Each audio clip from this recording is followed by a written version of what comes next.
What? Okay, I'm also like that. Here we go.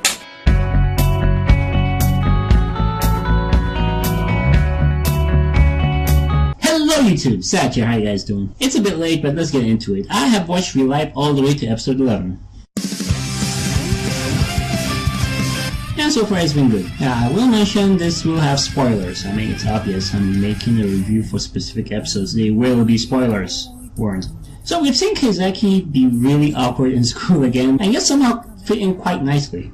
This whole real-life experiment is supposed to be for him to gain experiences that he will take forward with him and be a better adult, but it also seems to want to see how he's going to impact the students around him. At least that's what Yoke is implying. They keep referring to him as subject number 2, so I kept thinking, who is number 1? I will admit for a while I thought Yoke was actually number 1, but no, it was some other guy we didn't meet. And somehow he went through the entire year and did nothing, learned nothing, undergone no changes, he was just existing.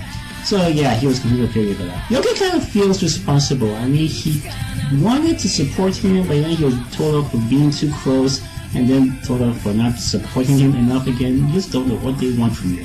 So you can kind of understand his hands-up approach, yet seemingly really invested in Kazeki.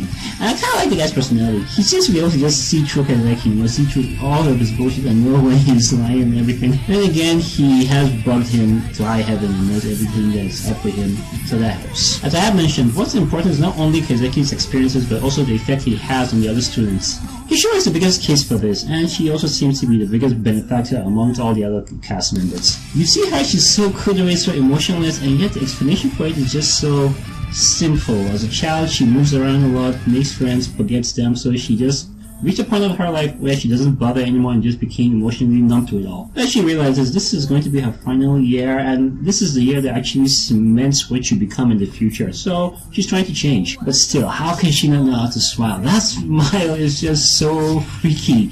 You can't blame Karyu for, thinking what she did. And I kind of love Karyu's whole character arc. You meet her, you get right away she's a very competitive person. Especially in the first episode, she came to take a test sick, because yeah, and just in her arc, we get an example of both competitive extremes. With her best friend Tamurai, they have a very friendly rivalry when it comes to sports and physical stuff.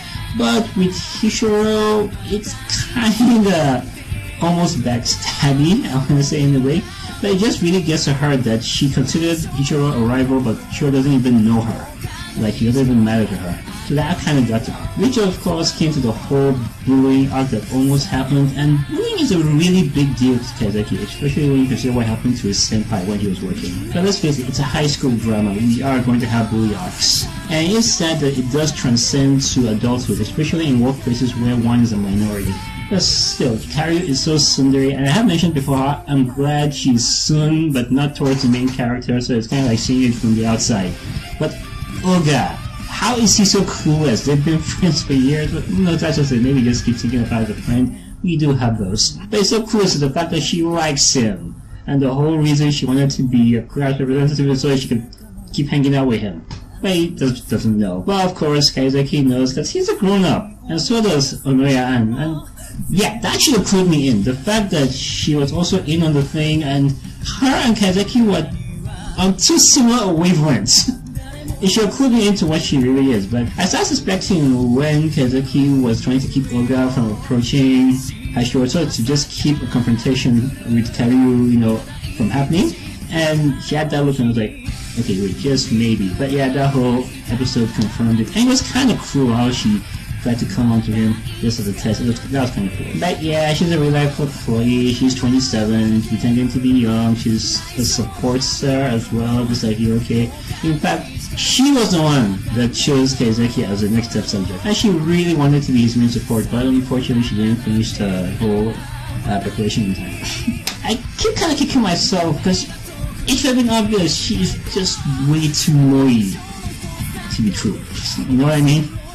I kind of like the arc that concentrated around Karyu and Tamurai, their whole friendship and the whole talent versus hard work thing, because it's common in anime. But I like how Karyu just realized how good Tamurai is, and she didn't want to hold him back because she wanted to create a rival she could kind of aim towards.